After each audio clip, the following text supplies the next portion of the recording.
al caso.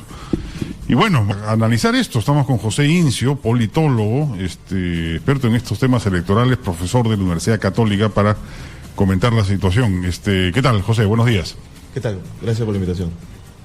El Perú, las elecciones en el Perú son absolutamente impredecibles y de una volatilidad. Gracias por la invitación.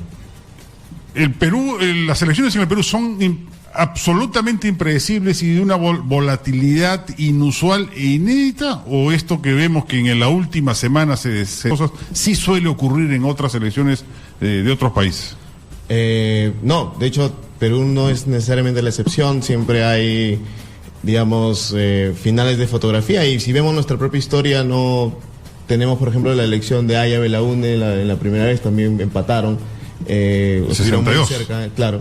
Y si vemos las tres últimas elecciones, no es que hayamos tenido resultados muy holgados entre el primer y el segundo candidato desde el 2000 hacia adelante, ¿no? Entonces, lo que sí es interesante, creo yo, es que ahora sí tenemos información para analizar, y justamente en una investigación con la Universidad de Washington y el Instituto de Science, vemos que sí hay patrones geográficos que se van repitiendo elección tras elección. Y lo que habíamos comentado en algún momento, que lo que usualmente pasa en primera vuelta es que tienes dos grupos geográficamente identificados muy claros en los mapas, que es un grupo que siempre vota por un candidato, digamos, pro cambio, no necesariamente económico, pro cambio en general, y uno que representa más el adverso riesgo, el que, digamos, la zona del país que no quiere que la cosa cambie, ni en lo político, ni económico, ni por ahí. Entonces, lo que ha pasado en Estamos Sierra Sur con Costa Norte. Costa Norte y alguna parte de la selva. Lo que ha pasado en estas elecciones es que, por primera vez, desde el 2000 hacia adelante, 2001 hacia adelante, pasan dos candidatos adversos a riesgo a la segunda vuelta. Claro. Entonces, tú ahí tienes que, digamos, todo se mueve en el sentido de que justamente lo que estaba hablando Verónica Mendoza incluso al inicio, ¿no? O sea, nosotros no teníamos por quién votar, nadie nos habló.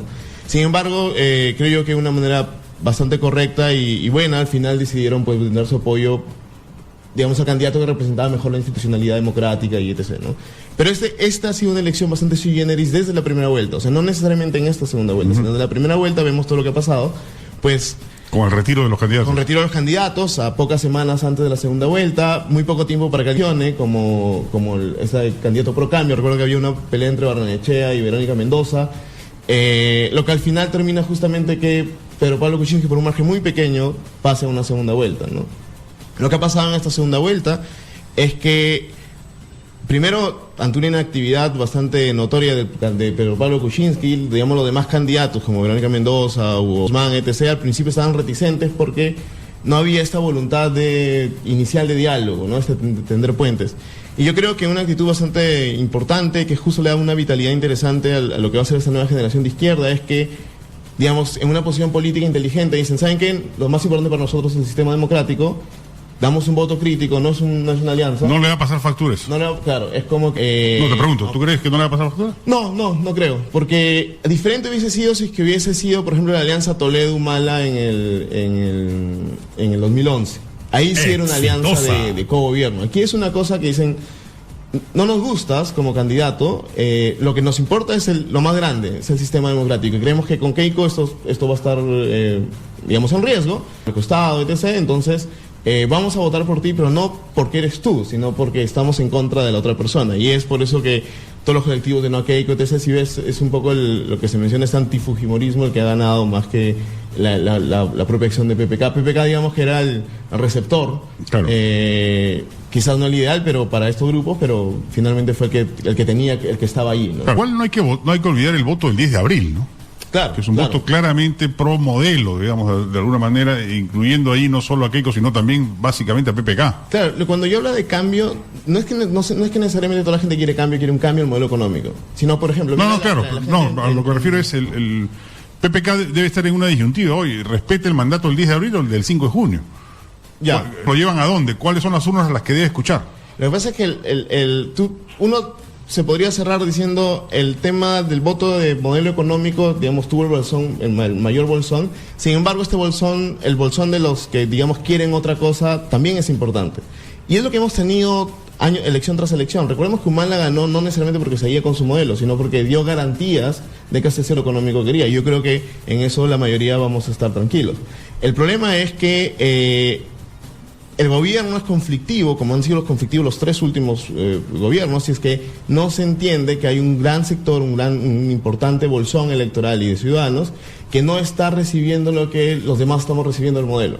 Entonces, cierto, puedes ganar en una elección, y si damos cuenta, entre los candidatos desde el 2001 hacia adelante se ha ido reduciendo. Entonces, cada vez es mucho más ajustado el tema. Uh-huh. Entonces, yo creo que este gobierno pre-bicentenario debería ser una oportunidad importante para poder finalmente incluir o ver, entender qué está pasando con estos electores, para que en la próxima elección no tengamos de nuevo esta dicotomía, sino pasemos a otros debates, ¿no? Ahora, el fujimorismo va a insistir, va a existir y va a insistir.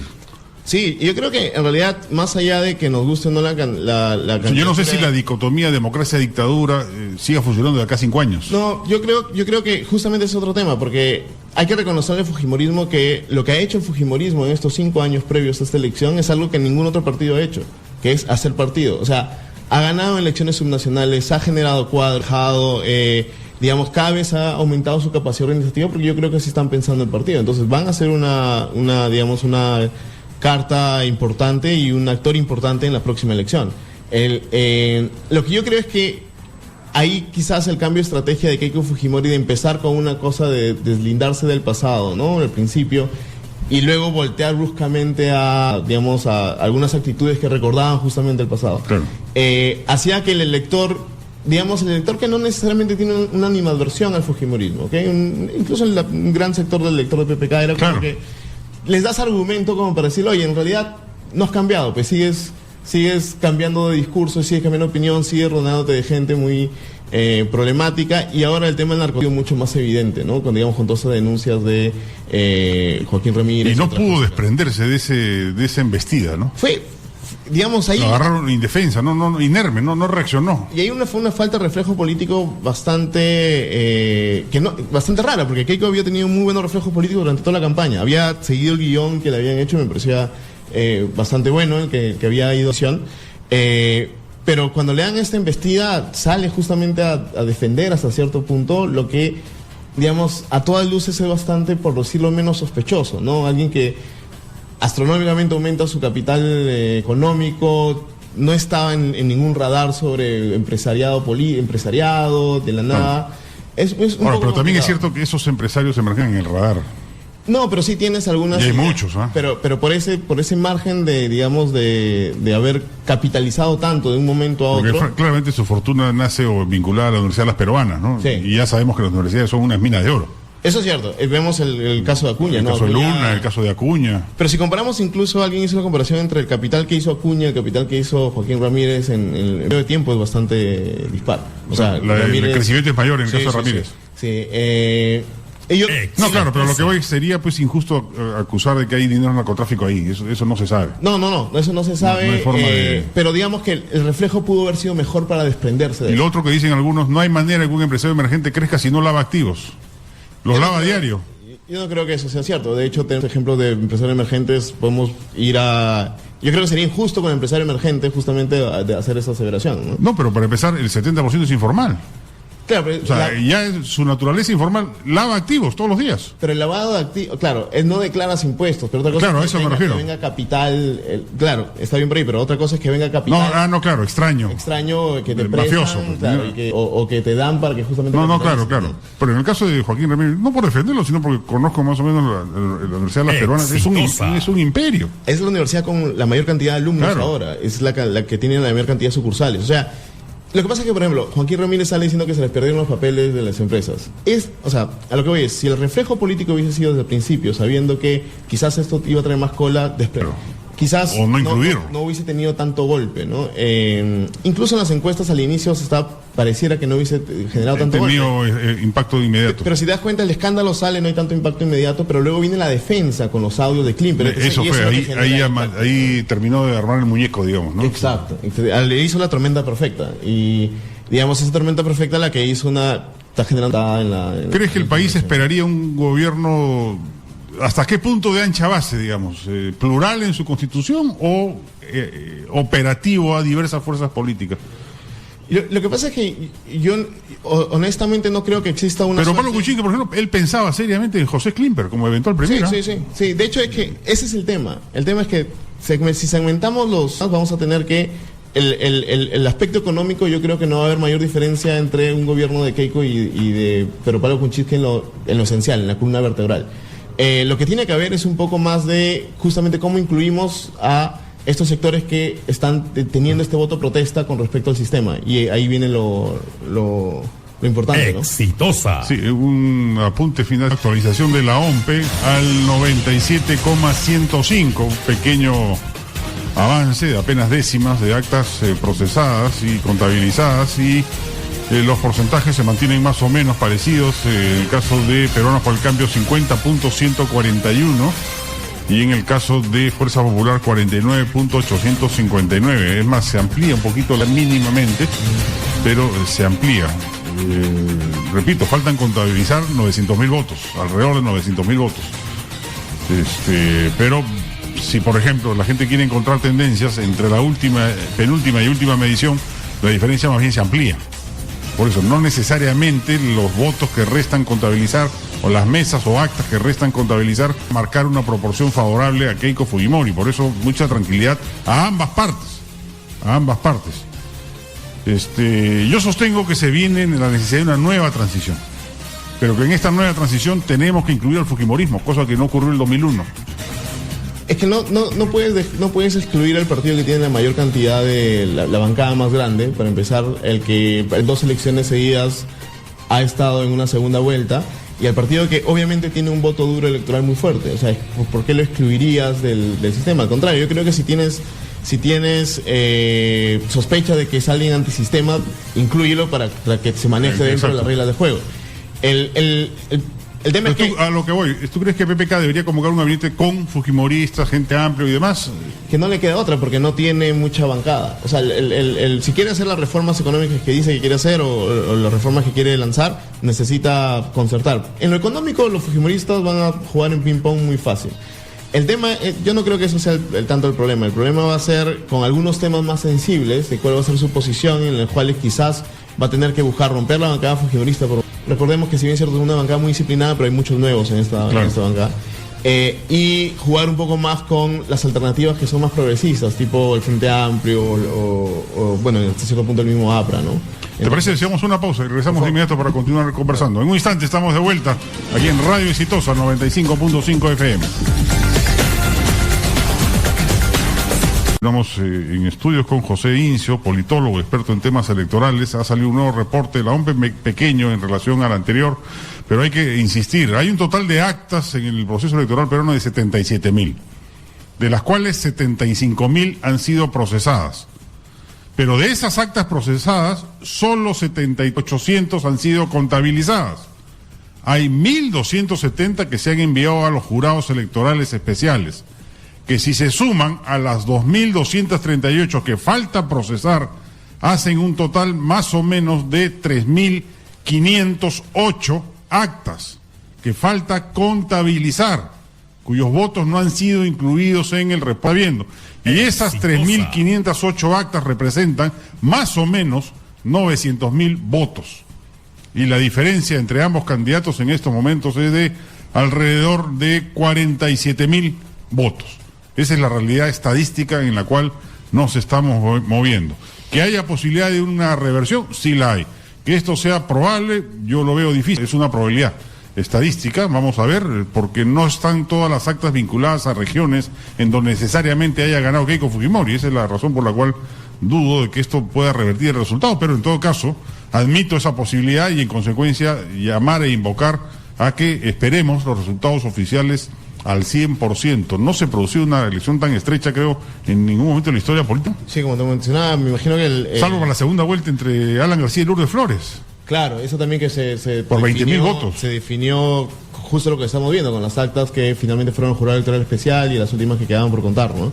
Lo que tú has mencionado es súper importante, el tema de hay que esperar los resultados finales de la OMPE. Si bien es cierto, el porcentaje que uno ve que pareciera que son las que todos están contadas, no son las actas procesadas, de las cuales las que forman ese universo de votos de PPK y de Keiko Fujimori son las que se han podido contabilizar. Claro. Faltan un montón de actas por llegar y también las actas finalmente que van a definirse en los jurados electorales especiales, que si es que hay alguna impugnación va al Jurado Nacional de Elecciones y luego ya digamos, retorno a su causa. Claro. Faltan procesar 2.238 actas. Además, 1.200 que han sido procesadas pero no contabilizadas. Exacto. Que suman, repito, 3.500 actas. Y una cosa muy importante es que la OMP da todas las facilidades, me parece que es algo muy bueno. Desde en su página web uno puede ver acta por acta. Entonces uno que es miembro de mesa, yo fui miembro de mesa. Puedes verificar. Yo vi mi acta y sí coincide. Claro, entonces uno digamos, esa es una cosa bastante importante de la vigilancia ciudadana, que puedes entrar, ver,